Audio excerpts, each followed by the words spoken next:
বলেন আমার নানি যার সম্পর্কে আল্লাহ নবী বলেছেন চারজন মহিলা পৃথিবীর শ্রেষ্ঠ, এর মধ্যে একজনের নাম বলেছেন খাদিজাতুল কুবরা। আমার নবী সর্বপ্রথম যিনি বিনা প্রশ্নে কালিমা পড়েছেন, ইসলাম ধর্ম গ্রহণ করেছেন, আমার নানি যাকে মহান আল্লাহ দুনিয়াতে সালাম দিয়েছেন, আমার নানি যাকে আল্লাহ দুনিয়াতে জান্নাতের সার্টিফিকেট দিয়েছেন, আমার নানি আল্লাহর পরে যার সম্মান ওই বিশ্ব নবীর আদরের স্ত্রী। বলুন তো দেখি এতগুলো ডিগ্রি আপনার নানির আছে কি না?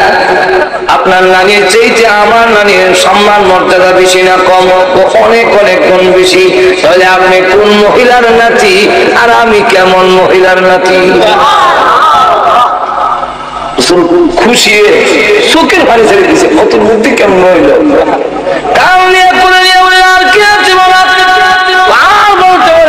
আপনার নানাকে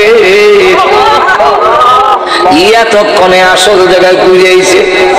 আপনার নানাকে বলুন আমার নানা মদিনার ওয়াহাব, ও ওয়াহাব মিয়ার নাতি হয়েছে, আমার সাথে তাকফুর দিতে। আপনি চিনেন নি গো আমার নানাকে? নবীজি বলেন তোমার নানাকে? আবু হুসাইন রাদিয়াল্লাহু আনহু বলেন আমার নানা সাইয়্যিদুল মুরসালিন রাহমাতুল লিল আলামিন সাহিবুল কাউসার কাউনাইন, আমার নানা ফখরুল আলামিন, আমার নানা রাহমাতুল লিল আলামিন আশরাফুল আম্বিয়া খাতামুন নবিয়্যিন মুহাম্মাদুর রাসূলুল্লাহ সাল্লাল্লাহু আলাইহি ওয়াসাল্লাম হলো আমার নানা। বলুন আপনার নানার চাইতে আমার নানার সম্মান বেশি না কম? আল্লাহ বলেন তোমার নানাটাও তো অনেক বেশি। তাহলে আপনি কেমন লোকের নাতি গো আর আমি কেমন লোকের নাতি? রাসূল ডাক দিয়া কয় দাবি করলে তোর সম্মান বেশি, ঘুরে গেলে যা কইলে সবচেয়ে আমার কইলে, ডাইরেক্ট কইলে তো কোনই যায় না। বুঝাইয়া দিলাম আমার সম্মান আপনাকে দিয়ে আমার মা সম্মানিত হয়েছেন, আপনাকে দিয়ে আমার আব্বা সম্মানিত হয়েছেন, আপনার মা কারণে আমার নানি সম্মানিত হয়েছেন আপনার কারণে।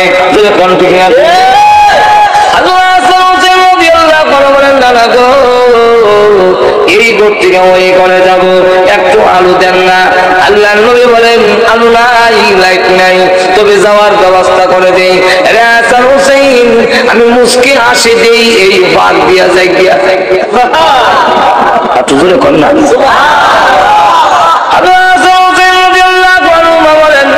যেই মাত্র মুস্কি হাসি দিলেন আর দাঁত মোবারক গরু বের হয়ে গেল। অমাবস্যার রাত্রিতে অন্ধকার রজনীতে দিনে ঝিলকি দিলে বিদ্যুৎ চমকাইলে যেইভাবে অন্ধকার দূর হয়ে যায়, ঠিক তেমনি ভাবে নানাজি যখন মুস্কি হাসি দিলেন আর দাঁত মোবারক গরু বের হলো, আমাদের কাছে মনে হইল অন্ধকার রজনীতে বিদ্যুৎ চমকাইতেছে, আমরা এক ঘর থেকে আরেক করে দৌড় দিয়ে চলে যেতে পেরেছি।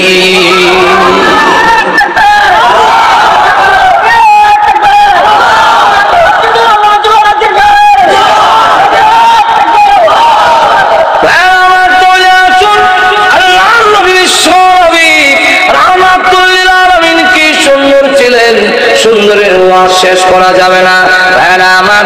তবে এখন আসুন কবি বলেন হোসনে ইউসুফ দমে ঈসা, ইউসুফ আলাইহিস সালামের সুন্দর নবীজি আপনাকে দিয়েছিলেন।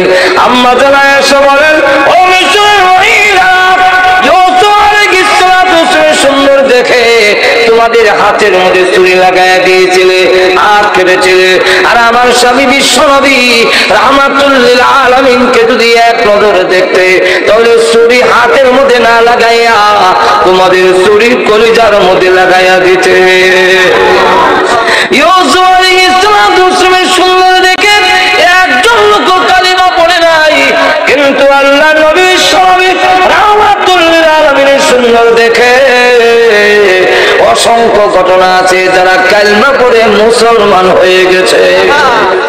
তাহলে এক ইউসুফকে যে সুন্দর দিয়েছিলেন আমাদের নবীকে আল্লাহ তার চাইতে ডাবল দিয়েছিলেন। হাদিসের মধ্যে এসে কানান নবী সাল্লাল্লাহু আলাইহি ওয়াসাল্লাম আহসানান নাস, আহসান রাসূল সবচেয়ে বেশি সুন্দর ছিলেন। এবার লক্ষ্য করে দেখুন, 2 নম্বর কবি বলেন তবে ঈসা আলাইহিস সালামকে আল্লাহ এমন মর্যাদা দিয়েছিলেন, মাটিটা পাখি বানাইয়া গুল দিলে ফান কথা ফিহি, মাটির পাখি উড়াল দিয়ে চোখের আড়ালে গিয়া মাটিতে ফিরে শেষ। ঈসা আলাইহিস সালাম কোন কবরে গিয়ে বললে কুম বিসমিল্লাহ, আল্লাহর হুকুমে ওঠো। কার হুকুমে? কারণ জিন্দা মুর্দাকে জিন্দা করা, জিন্দারে মরণ দেওয়া, এই ক্ষমতা কার? এটা আহলে সুন্নাত ওয়াল জামাতের আকীদা। আচ্ছা জোরে কোন কার আকীদা? আহলে সুন্নাত ওয়াল জামাত ওয়ালাদের আকীদা হলো মুর্দারে জিন্দা করার ক্ষমতা কোনো নবীর নয়, কোনো পয়গম্বরের নয়, কোনো ওলি গাউস কুতুবের নয়, এই ক্ষমতা হলো আল্লাহ। তখন যারা কয় আব্দুল কাদের জিলানী নিজে মানুষ চিন্তা করে নিত, এবারে আহলে সুন্নাত ওয়াল জামাতের আকীদার ভিত্তি রয়েছে নি।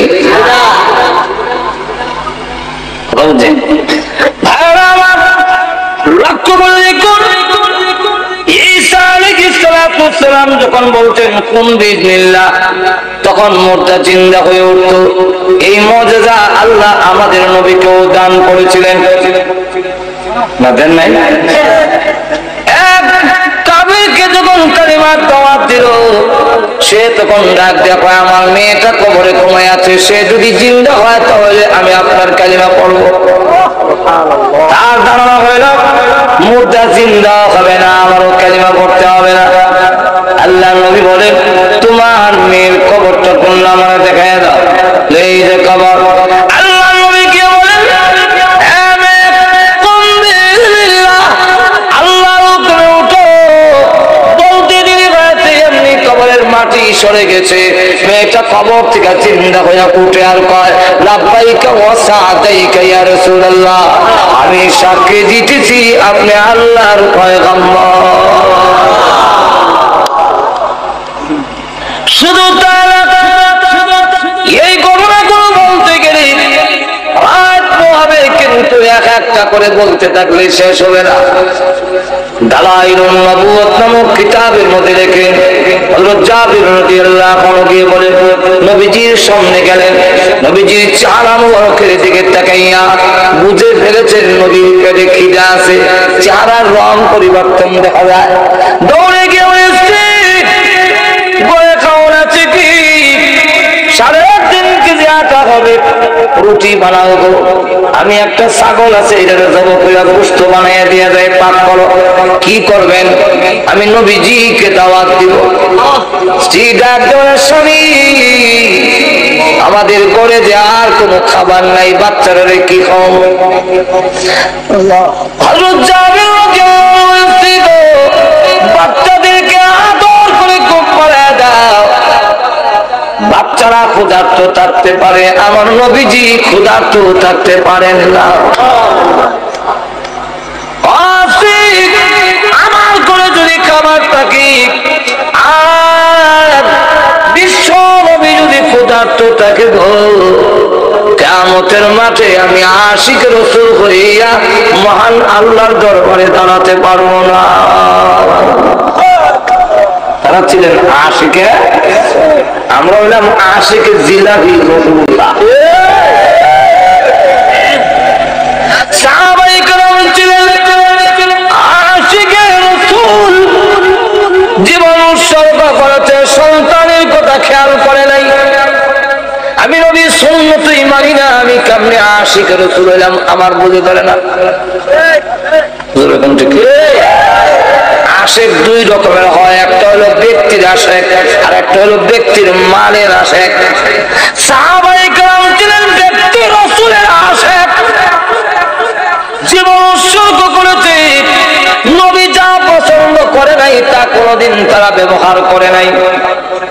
নবীজির দরবারে এক সাহাবী গেছেন, হলুদ রঙের চাদর গাও দিয়া, হলুদ আর শালু কাপড় যে 1-4টা লাল, এই 2 দুই কাপড় পুরুষের জন্য ব্যবহার করা মাকরুহে তাহরিমি। শালু কাপড় যে এক সাইডটা লাল, এটা পুরুষের জন্য নিষেধ। হলুদ করা, হলুদ রং পুরুষের জন্য নিষেধ।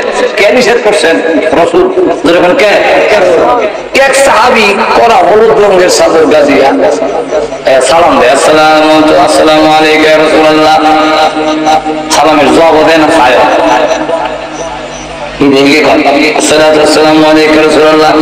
সালাম দিতেছে কিন্তু জবাব দেয় না। কারণ দেখতে এখন ওই যে হলুদ রঙের, তুমি তো বুঝতেছে না, কারণ উনি জানে না। আরেকজন সাহাবী কয়, তোমার সালামের জবাব দিব কেমনে? তুমি যে কাপড় গাও দিচ্ছ, এটা রাসূল পছন্দ করে না। রাসূল নিষেধ করছেন। রাসূল যা নিষেধ করছেন তা কইরা যদি সালাম দাও খুশি হয় না, তাহলে বুঝা গেল রাসূলের কথা না মান্য শুধু সালাম দিলে রাসূল খুশি হবেন না। আল্লাহ এমনি সাহাবী তাই নাকি? কি রাসূল পছন্দ করেন না বলেন না, এমনি জন্ম আর তো সাহাবী, তারা তো সত্যিকারের আশিকের রাসূল। দৌড় দৌড় গিয়া কয়, আমার এই কাপড়টা আগুনে দিয়ে দাও। আগুনে দিব কেন গো? এত শখ করে বানাইছেন, আগুনে দিতাম কেন? উনি বলেন, আমার যতই শখের হোক না কেন, এই কালার গো আমার নবী পছন্দ করেন না। যেই কালার আমার নবী পছন্দ করেন না, এটার গায়ে রাখবো না, আগুন দিয়া দেওয়া দিব। আগুন দিয়া দেওয়া এসে রাসূলের দরবারে বসে বলেন, আসসালাতু ওয়াসসালামু আলাইকা ইয়া রাসূলুল্লাহ। আগুন দিয়ে জ্বালাই দিয়েছি চাদর। আল্লাহর রাসূল বলেন, ওয়ালাইকুম সালাম, আমিও খুশি হয়েছি। 4 বছরের বাচ্চা গিয়ে রেখে বলে, ইয়া রাসূলুল্লাহ, ইয়া হাবিবাল্লাহ, নবীজি আপনি আসলেন, আমার আব্বা যে আসলো না, আমার আব্বা কোথায়? নবীজি কোনো জবাব দেয় না, নিচের দিকে তাকিয়ে চোখের পানি ছেড়ে দিয়া কান্দেন আর বলেন, আল্লাহ এই 7 বছরের বাচ্চাকে আমি কেমনে বলবো তার বাবা জান্নাতে চলে গিয়েছে? এই কথাটা এখন এর কেমনে কইব? নবীজির কাছে বারবার প্রশ্ন করেন, চোখের পানি ছেড়ে দিয়া কান্দেন, জবাব দেয় না। এবার এই বাচ্চা দৌড়তে গিয়া নবীজির কদম মোবারক জড়াইয়া ধরে বলেন, কথা বলেন না কেন? শুধু চোখের পানি ছেড়ে দিয়া কান্দেন, কিন্তু কথা বলেন না কেন? আল্লাহ নবী তখন রাখতে বলবে, বশীর ইবনে উকবা, তোর আব্বা যুদ্ধের ময়দানে শহীদ হইয়া আল্লাহ তোর জান্নাতের ভিতরে চলে গেছে। এমনি বাচ্চা কান্নার বলে, সূর্য লাল হয়ে গেছে, আমার যে আর কেউ নাই, আমার মা নাই, আমার ভাই বোন কেউ নাই, আমি কোথায় যাব? সন্ধ্যা হয়ে গেলে রাত্রে আমি আমার আব্বার গলায় ধরে ধরে আমি ঘুমাইতাম, এখন কার গলায় ধরে ঘুমাবো? আমার আব্বা আপনার সাথে যে চলে গেলেন, একবার চিন্তা করলেন না আমার ছেলের কি হবে, কোথায় যাবে? একবার তো আমার আব্বা এই কথা চিন্তা করলেন না। যাওয়ার আগে কোনো কথা বললেন না। আল্লাহ নবী ডাক দিয়েছেন, ছেলের কি হবে না হবে সেই দিকে আর খেয়াল নাই, শহীদ হয়ে গেছেন। নবী গো কোথায় যাব, কার কাছে যাব? সন্ধ্যা হয়ে গেলে আমি কার গলায় ধরে ঘুমাবো?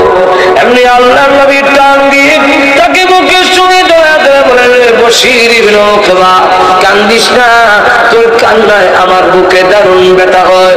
যদিও তোর আব্বা জান্নাতে চলে গিয়েছে, আমি আর এড়াইতে পারবো না, কিন্তু এখন থেকে আমি ঘোষণা দিলাম, যতদিন পর্যন্ত আমি জীবিত থাকবো, বাকি জিন্দেগির জন্য আমি রাসূল তোর আব্বা হয়ে গেলাম। এখন থেকে তুমি আমার কথা ধরে ধরে কাম করবে। এই ছিল আশিকের রাসূল, তারা হলো আশিকের রাসূল। জাবির রাদিয়াল্লাহু আনহু উনি নবীজিকে দাওয়াত দিলেন, আল্লাহ নবী গো আমার ঘরে আপনার দাওয়াত। রাসূল বলেন, আমাকে যখন দাওয়াত দিয়েছো তোমার গোষ্ঠীর লোকদেরকেও কইয়ালেও। 3.5 কেজি আটা রাসূলকে দাওয়াত দিয়েছে, কিছু রহমান রাসূলকে তোমার গোষ্ঠীর লোককে দাওয়াত দিলাম। কিন্তু সাহাবীরা রাসূলের কি পরিমাণ বিশ্বাস, আমার নবী বলছেন ঠিক আছে সব দাওয়াত। সব গোষ্ঠীর লোকে দাওয়াত দিচ্ছেন, অভাব অনটনের দেশ, দাদাও আইছে, দাদার নাতির লয়ে আইছে। এখন এই অবস্থায় হযরত জাবের রাদিয়াল্লাহু আনহু বলেন, আল্লাহ এখন কি যে শরম পাই। আল্লাহ রাসূল বলেন, ও জাবের তোমার গোশত কই, দাও আমার সামনে আনো। আনছেন। রুটি কই, আমার সামনে আনো। আনলেন। রাসূল এগুলোর মধ্যে হাত মোবারক বুলাইলেন আর বরকতের জন্য দোয়া করলেন। ওরা বললেন এক একজনকে 3টা করে রুটি দাও।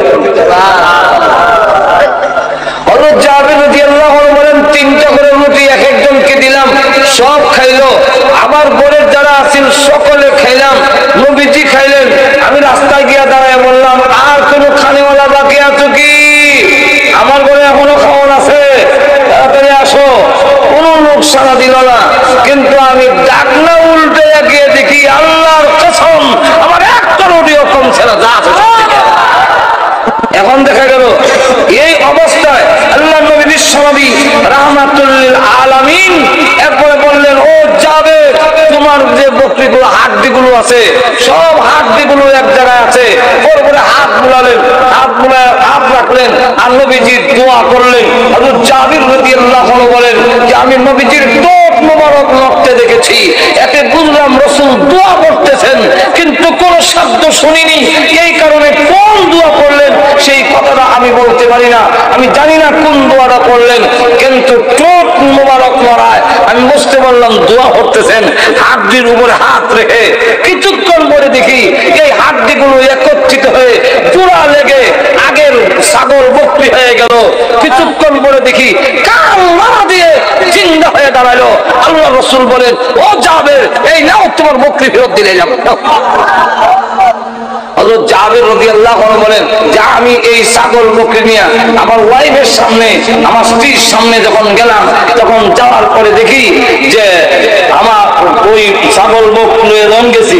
আমার ওয়াইফের ছাগল বকরিটা দেখে বলে, এটা তো আমরা বকরিদের লাগা। হযরত জাবের রাদিয়াল্লাহু আনহু বলেন, লাগান কইও না, আমরা তো আমরা কেন জব করে খাওয়াই নিলেন, লাগান করতাম না কি করি? উনি বলেন, খাওয়াইছিলাম ঠিকই, বিশ্বনবীর মুজিজা, রাসূলের দোয়ার বরকতে হাড্ডির থেকে আগের বকরি হয়ে গেছে। এই জাতীয় গহনা যদি বলতে যাই প্রায় শেষ হবে না। এই জন্য কবি বলেন, হুসনে ইউসুফ দামে ঈসা, হুসনে ইউসুফ দামে ঈসা ইয়াদ বজাদারি, আতে খুবা হামাদা রঙ্গ তু তনহাদারি। কবি বলতেছেন ইউসুফ আলাইহিস সালামের সুন্দর, ঈসা আলাইহিস সালামের পুত্রের মুজিজা, আর মুসা আলাইহিস সালামের হাত বদল তুলিতে রাখলে হাত বের করলে লাইটের মতো সাদা হয়ে যেত। এই মুজিজা নবীজি এক কথায় হামাদারুন তু তনহাদারি, সমস্ত নবীরা যে সমস্ত মুজিজার অধিকারী ছিলেন, আপনি একাই সমস্ত মুজিজার অধিকারী। কিন্তু নবীজি আপনাকে আল্লাহ যা দিয়েছেন সকল নবীকে আল্লাহ তা দেন নাই। আমাদের নবীকে যা দিয়েছেন তা সকল নবীকে দেন নাই। এগুলা কি কিছু আলোচনা সূরা কাউসারের মধ্যে আল্লাহ বলছেন। আল্লাহ রাব্বুল আলামিন এই সূরা কাউসারের মধ্যে এমন কতগুলো নিয়ামতের কথা বলছেন যেগুলো আমাদের নবীকে দেওয়া হয়েছে আর কোন নবীকে দেওয়া হয় নাই। এই সূরার ভিতরে আলোচনা শুনতে হইলে এর আগে এই সূরার শানে নুজুল বুঝতে হবে। সুবহানাল্লাহ। কেন নাযিল করা হলো? দুইটা শানে নুজুল। যেরকম কয়টা? দুইটা। একটা শানে নুজুল হইল যে আল্লাহ নবী বিশ্বনবী রাহমাতুল লিল আলামিন যখন কালিমার দাওয়াত শুরু করলেন, খানায় কাবার ভিতরে 360টা মূর্তি ছিল। ওই মূর্তিগুলোকে তাওয়াফ করার জন্য আশেপাশের সব দেশ থেকে লোক এসে বৎসরে জমা হতো। এদের পানি পান করানি, এদেরকে খাওয়ান দাওয়ানোর ব্যবস্থা কুরাইশরা করত। মদিনার থেকে এক ইহুদি আলেম আসছে, সে আলেমও আবার সর্দারও আবার দুষ্ট আছে না, মূল্য লিডারিও করে আবার 2 নম্বর কামও করে, কখনো নাই। এর নাম হলো, এই ইহুদি লোকটার নাম হলো কাব ইবনে আশরাফ। সে আসার পরে মক্কার মুশরিকরা জিজ্ঞাসা করলো যে এই যে মেহমানরা আসে এদের খাবারের ব্যবস্থা আমরা করি, এদের টাকার ব্যবস্থা আমরা করি, এদের সকল সুযোগ সুবিধা আমরা করে দেই, মুহাম্মদ সাল্লাল্লাহু আলাইহি ওয়াসাল্লামকে এই সুযোগ আমরা দেই না। যেহেতু আপনি তাওরাত কিতাবের একজন আলিম, তাহলে আপনি এবার বলেন আপনাদের তাওরাত কিতাবে কি বলে, মুহাম্মদ শ্রেষ্ঠ, মুহাম্মদের সম্মান বেশি না আমরার বেশি? আমরা যে আল্লাহর ঘরের মেহমানের খেদমত করি, সম্মানটা কার? কাব ইবনে আশরাফ ইহুদি আলেম হওয়ার কারণে তার তাওরাত কিতাব সম্পর্কে তার জানা আছে, আসলে কিন্তু আলেম। সে তাওরাত কিতাবের পাতা উল্টাইলেই পাতায় পাতায় বিশ্ব নবীর নাম লেখা আছে।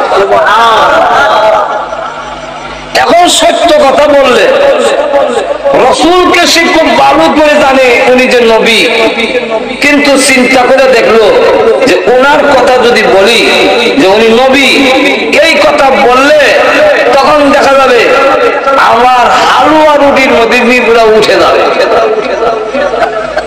যেরকম ঠিক হালুয়া রুটির মধ্যে সুতরাং স্বার্থ নষ্ট হবে, তাই সত্য কথা বলবো। স্বার্থের জন্য সত্যটাকে গ্রহণ করিয়া সে বলে যেহেতু মেহমানের মেহমানদারি তোমরা করো, অতএব তোমাদের সম্মান মর্যাদাই মুহাম্মদ সাল্লাল্লাহু আলাইহি ওয়াসাল্লামের চাইতে বেশি। আল্লাহ কইবে তুমি স্ত্রী কইলে কি, তাহলে তো তার দাঁত ভাঙা জবাব দেওয়ার লাগে। যেরকম ঠিক কিনা? আল্লাহ তাই সূরা কাউসার নাযিল করে এদের দাঁত ভাঙা জবাব দিয়ে বিশ্ব নবীর শান আর মর্যাদা এই সূরার মধ্যে তুলে ধরেছে।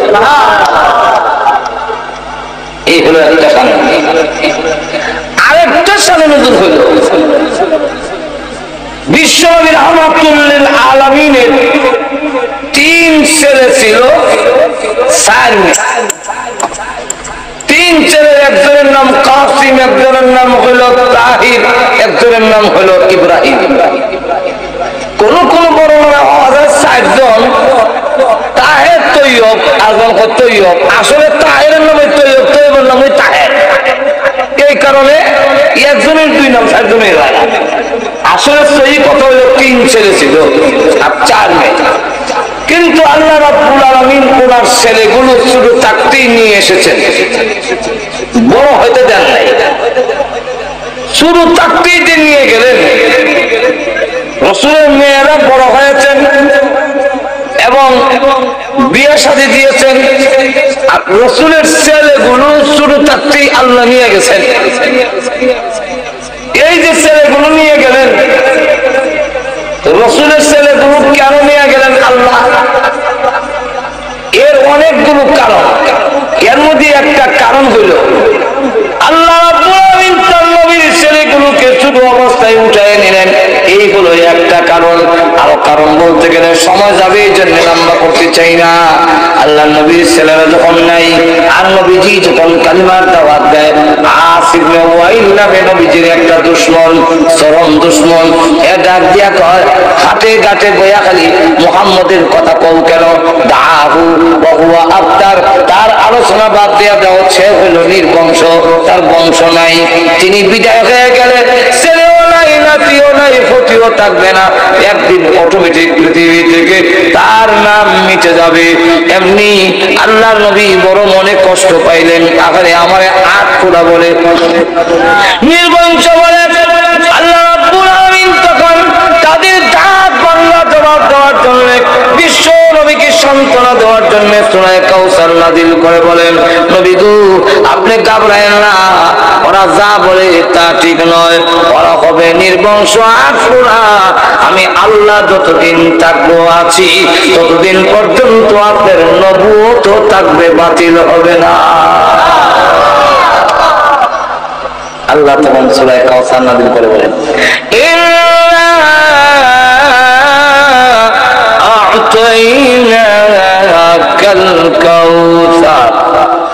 নবীজি আমি আল্লাহ আপনাকে কাউসার দান করলাম, কাউসার দিলাম।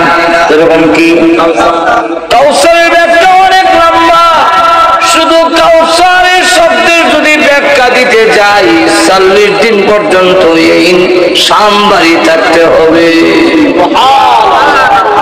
কাউসারের 40টা অর্থ, যেরকম কয়টা? আল্লামা ফখরুদ্দিন রাজি রাহমাতুল্লাহ আলাইহি তাফসীরে কাবীরের মধ্যে কাউসারের 40টা অর্থ লিখেছেন, তাফসীরে বাহরে মুহিতের মধ্যে উল্লেখ করেছেন। নবীজি আমি আপনাকে কাউসার দিলাম, এর অর্থ কি দিলাম? নবীজি দুনিয়ার ওই নিয়ামত, যেই নিয়ামত আপনি ছাড়া কোনো নবীকে দেই নাই, পরকালের ওই নিয়ামত, যেই নিয়ামত আপনি ছাড়া আর কোনো নবীকে দেওয়া হবে না গো, এই নিয়ামতগুলোর সংক্ষেপ নাম কাউসার আমি আল্লাহ দান করলাম। 40টা, এরকম কটা? 2টা কম, আরো থাকবো কটা? 1 নম্বর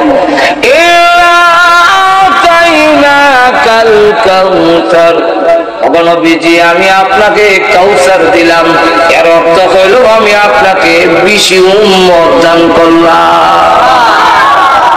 এত উম্মত আর কোন নবীকে দেন নাই, অথচ নবীর বয়স মাত্র 23 বছর দাওয়াত দিচ্ছেন, আর নবী দাওয়াত দিচ্ছে 950 বছর। উম্মত হইল 40 জন 80 জন। তাফসীরে ইবনে কাসিরের মধ্যে বলেন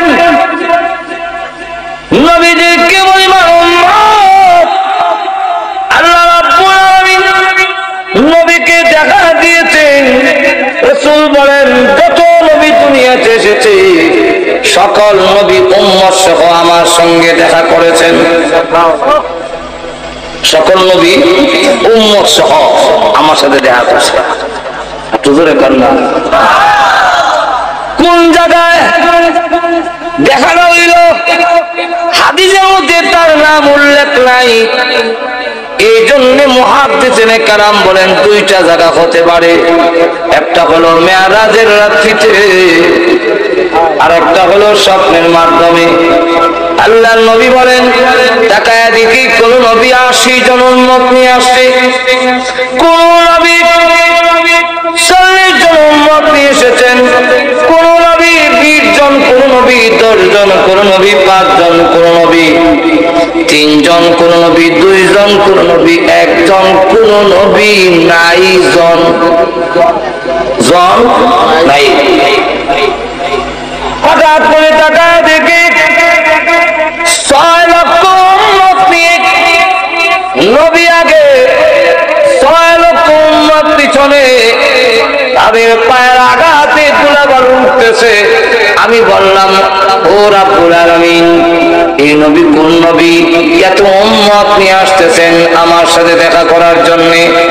আল্লাহ ডাক দিয়ে বলেন তিনি হলেন বনি ইসরাইলের জালিলুল কদর পয়গম্বর হযরত মুসা আলাইহিস সালাতু ওয়াস সালাম। তার 6 লক্ষ উম্মত নিয়ে আপনার সাথে দেখা করার জন্য আসতেছে। রাসূলের চারা একটু মনে হয়ে গেল, এই জন্য বাবু গো এত উম্মত আমার হবে না। মুসা আলাইহিস সালাতু ওয়াস সালাম কিয়ামতের মাঠে সকল নবী উম্মতের বেলায় তিনি বড় হবে। আল্লাহ এত উম্মত তো আমার হবে না, আল্লাহ এত উম্মত তো আমার হবে না। এমনি আল্লাহ ডাক দেন, নবী গো কি পরিমাণ উম্মত আপনার হবে, এখনই আমি আপনাকে দেখায় দেই আমার লৌহে মাহফুজের ওই বোর্ডের মধ্যে আপনার উম্মতের সংখ্যা লেখা আছে। এখন আমি আপনাকে দেখায় দেই, আপনি একটু মাথাটা ডান দিকে ঘোরান। নবীজি বলেন আমি মাথা ডান দিকে ঘুরাইলাম।